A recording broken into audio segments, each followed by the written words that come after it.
Welcome to Sweet Life Beat Life. We hope this video helps.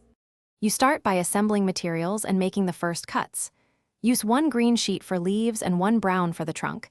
This reduces color mismatch and strengthens structure.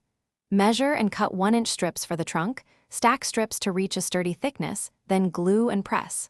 Next, cut 8 to 10 long triangular fronds from the green sheet, keeping tips tapered. This creates natural leaf motion.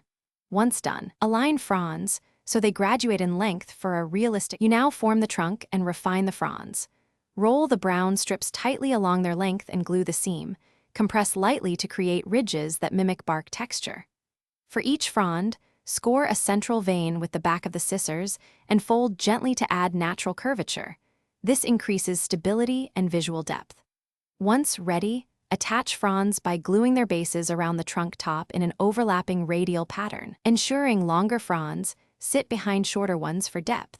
You finish by securing the canopy and adding a base for stability. Apply extra glue inside each overlapping frond, seam and hold or clip until set. This prevents sagging.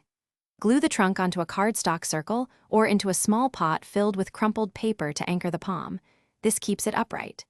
If fronds become loose or droop, reinforce with thin paper tabs glued behind the base of the frond. This hidden brace restores shape without altering appearance. Thanks for watching. Consider subscribing if we helped you.